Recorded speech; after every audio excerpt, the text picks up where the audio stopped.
Nandamuri Balakrishna Boyapati Srinu combination అంటే mass audience కి వేరే లెవెల్ హైప్ ఉంటుంది. ఈ కాంబినేషన్ నుంచి వచ్చే ప్రతి cinema power pack action emotions తో ఉంటుంది. ఇప్పుడు అదే తరహాలో వస్తున్న అఖండ తాండవంపై అభిమానుల్లో భారీ అంచనాలు నెలకొన్నాయి. మొదటి భాగం అఖండ సెన్సేషన్ క్రియేట్ చేసిన తర్వాత సీక్వెల్ పై భారీ ఎక్స్పెక్టేషన్స్ ఉన్నాయి. తాజాగా ఈ సినిమాకి సంబంధించిన ఫస్ట్ సింగిల్ అప్డేట్ బయటకు వచ్చింది. మాస్ బీట్లతో ప్రేక్షకుల్ని ఉర్రూతలూగించే తాండవం సాంగ్ ప్రోమోను నవంబర్ 7న రిలీజ్ చేయబోతున్నారు. ఫుల్ సాంగ్ నవంబర్ 9న రానుందని మ్యూజిక్ డైరెక్టర్ తమన్ క్లారిటీ ఇచ్చాడు. ఈ పాటలో Balakrishna energy, Boyapati mass street మామూలుగా ఉండదని అంటున్నారు. ఇక్కడి నుంచి అసలు సిసలైన తాండవం మొదలైనట్టేనని చెప్పాలి. డిసెంబర్ 5న ఈ సినిమా రిలీజ్ కానుండగా బ్యాక్ టు బ్యాక్ అప్డేట్స్ ఇవ్వడానికి రెడీ అవుతున్నారు మేకర్స్.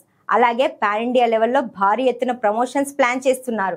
ఈ సినిమాను 14 రీల్ ప్లస్ ఎంటర్టైన్మెంట్ బ్యానర్ పై పాన్ ఇండియా స్థాయిలో నిర్మిస్తుండగా సంయుక్త మీనన్ హీరోయిన్ గా నటిస్తోంది. భారీ visuals, mystic backdrop, Boyapati mark action sequence తో ఈ సినిమా ఓ రేంజ్ లో ఉంటుందని చిత్ర యూనిట్ వర్గాల సమాచారం. మరి ఈసారి బాలయ్య చేయబోయే బాక్సాఫీస్ తాండవం ఎలా ఉంటుందో చూడాలి.